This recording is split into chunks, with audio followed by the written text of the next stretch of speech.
అందరూ కూడా పోయి ఎంజాయ్ చేసిరు 200 కోట్ల ఖర్చు పెట్టి. మరి అందాల పోటీలు 70 సంవత్సరాల కాలంలో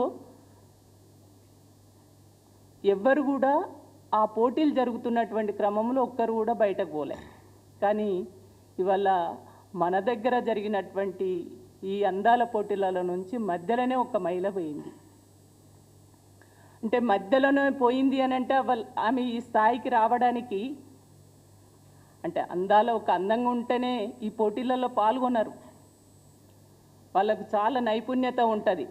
వివిధ పోటీలలో వాళ్ళు గెలిచి ఈ స్థాయికి వచ్చినటువంటి మహిళలు వాళ్ళు. ఆ మహిళ మధ్యలోనే పోయిందంటే ఎందుకు పోయింది అంటే వీళ్ళు అనుసరించినటువంటి తీరు, వీళ్ళు ఆ మహిళలతోటి ప్రవర్తించినటువంటి తీరు, వాళ్ళ అవమానపరిచినటువంటి పద్ధతులు ఏవైతే ఉన్నాయో వాళ్ళు ఇక్కడ వాళ్ళను ఒక మనుషులుగా కాకుండా ఒక డ్యాన్సర్లుగానో ఒక వేషాలలాగానో అంటే ఒక డ్యాన్సులు చేసే మనుషులుగా చిత్రీకరించి చూసి ఒక బొమ్మల్లాగా ఆడిపియాలన్నటువంటి ఒక ఆలోచనతోటి ఎక్కడి పడితే అక్కడికి తీసుకెళ్ళడం, గంటలు నిలబెట్టడం, ఇవన్నీ చూసి ఆమె మధ్యలో వెళ్ళిపోయినటువంటి మహిళ ఆమె ఆవేదన అక్కడికి చెప్పుకుంటే ఈ చామాల కిరణ్ రెడ్డి గారు ఏం మాట్లాడుతున్నాడు? ఆయన మతి ఉన్నదా? ఆయనకు అసలు మతి బ్రహ్మించిందా? ఏం మనిషి అసలు? ఒకవైపేమో అందాల పోటీలను పెట్టి ఈ భారతదేశ మహిళలను, తెలంగాణ మహిళల్ని అవమానపరిచిర్రు. తెలంగాణ పరువు, భారతదేశ పరువు, భారతదేశ ప్రజల పరువు తీసిర్రు. అది పోయి దాని గురించి ఆలోచించకుండా ఎక్కడో మధ్యలో పోయినటువంటి మహిళ ఆమె పడ్డ బాధలు, ఆమె పడ్డ అవమానాలు అక్కడ చెప్తే బీఆర్ఎస్కు సంబంధం అంటాడు. అంటే ఈయనకు మతి ఉంది అంటే మేము ఆమె దగ్గరికి పోయి మేము మాట్లాడిస్తామా? సిగ్గుండి మాట్లాడుతుండా? సిగ్గు లేకనా? మతి ఉండా? మతి లేక మాట్లాడుతున్నాడా? ఎంత ఆశ్చర్యం అంటే వాళ్ళు ఎంత ఘోరంగా ఉన్నదంటే ఒక మహిళ ఆమె ఇక్కడ అందాల పోటీలలో పాల్గొనడానికి వచ్చింది. ఎంతమంది పురుషులు ఉన్నారు చూడండి. ఆమె చెయ్యి ఎట్లా పట్టుకుంటారండి? ఆ చెయ్యి పట్టుకోవచ్చా? చెయ్యి పట్టుకొని ఆమె ఆ ముఖం కవలికలు చూడండి ఎట్లా ఉన్నాయో, వణుకుతున్నట్టు, భయపడుతున్నట్టు, ఫ్రీగా ఉన్నదా ఆమె? ఇది ఇక్కడ వాళ్ళ ప్రవర్తించినటువంటి తీరు. ఇంకొకటి రియల్ ఎస్టేట్ ఆఫీసుల చుట్టూ తిప్పడం.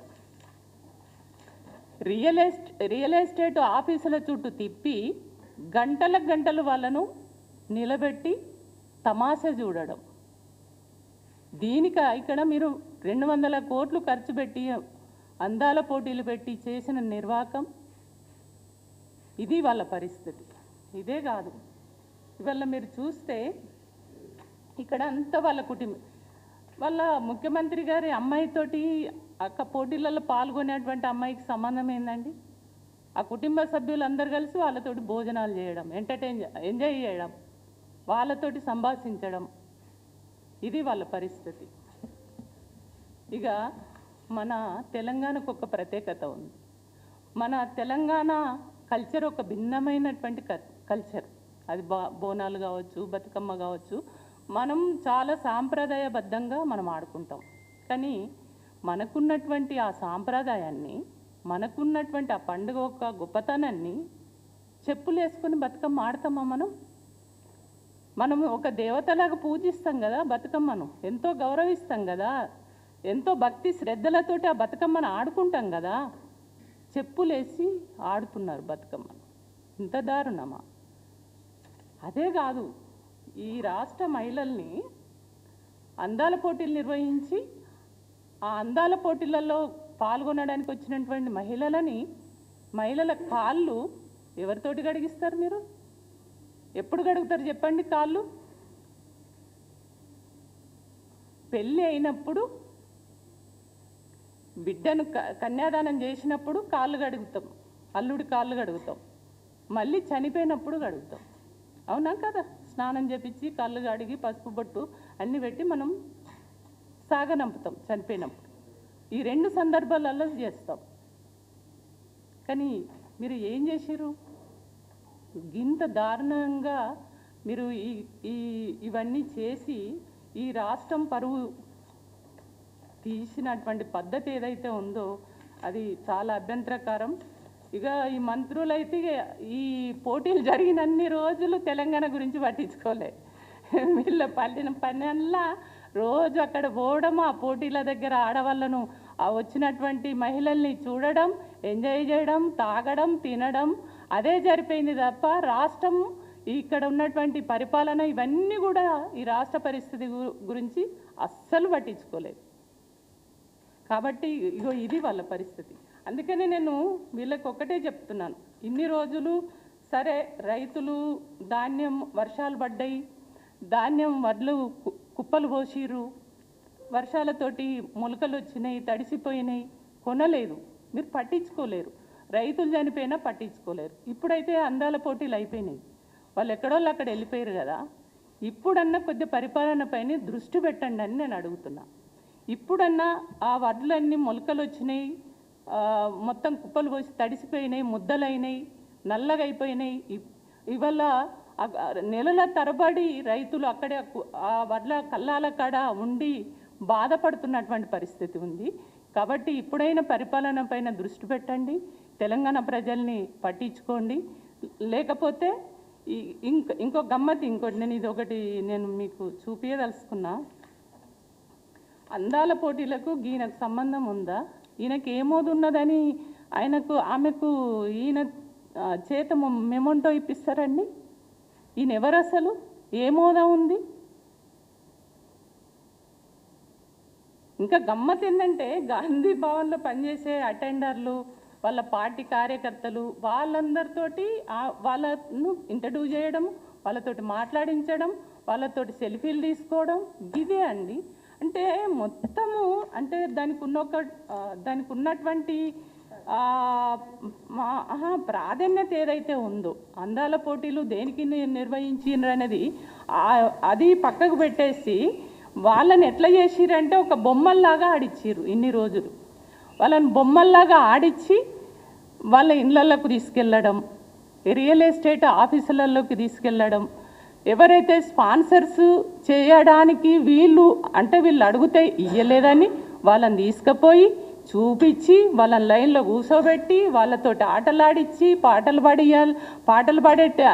పాడురని ఫోర్స్ చేసి నానా రకాల అసలు వాళ్ళు అదే అక్కడికి పోయినాక వాళ్ళ అభిప్రాయాలు ఒక్కొక్కళ్ళ అభిప్రాయాలు చెప్పుతుంటే బాధేస్తుంది. అంటే ఆడవాళ్ళను ఒక ఆట వస్తువుల్లాగా, ఒక బొమ్మల్లాగా, అంటే ఎంత అవమానకరమైనటువంటి పరిస్థితుల్లో ఇక్కడ ఈ పాలకులు కానీ అది మంత్రివర్గం కానివ్వండి, అధికారులు కానివ్వండి, వాళ్ళ గురించి వాళ్ళు చెప్పుతుంటే బాధేస్తుంది.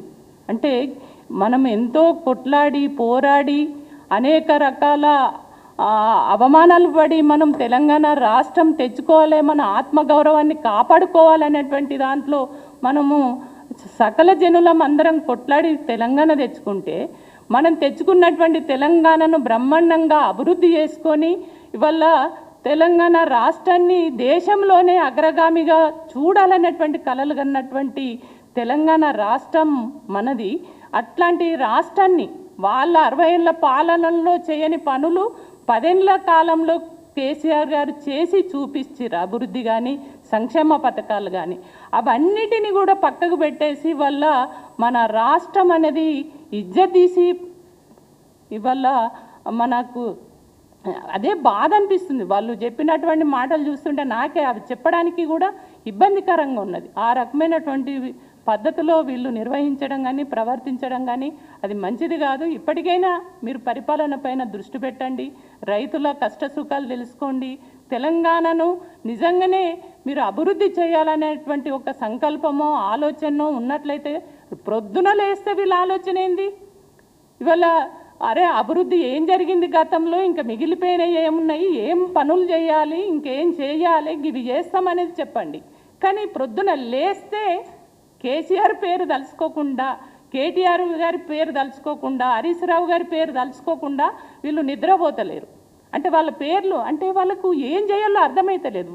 ఎప్పుడన్నా వీళ్ళు అంటే ఏది చాలామంది అనుభవం లేని వాళ్ళు, పరిపాలన గురించి తెలియనటువంటి వాళ్ళు, కానీ వాళ్ళు ఎప్పుడైనా కూడా ఆ గతంలో చూసినా ఎప్పుడు చూసినా వాళ్ళ చరిత్ర ఏంటంటే ప్రజల కోసం కంటే వాళ్ళు ముడుపులు అంటే ఆస్తులు పెంచుకోవాలి, ఎట్లా చేసి కమిషన్లు తీసుకోవాలి, తీసుకున్నటువంటి డబ్బులను మళ్ళీ అక్కడ కేంద్రానికి వాళ్ళ పార్టీ నాయకులకు పంపాలి సంచులలో, మళ్ళీ మేము పదవులు తెచ్చుకోవాలనేది తప్ప తెలంగాణ రాష్ట్రం గురించి కానీ తెలంగాణ అభివృద్ధి గురించి కానీ పట్టించుకుంటున్నటువంటి పరిస్థితి లేదు.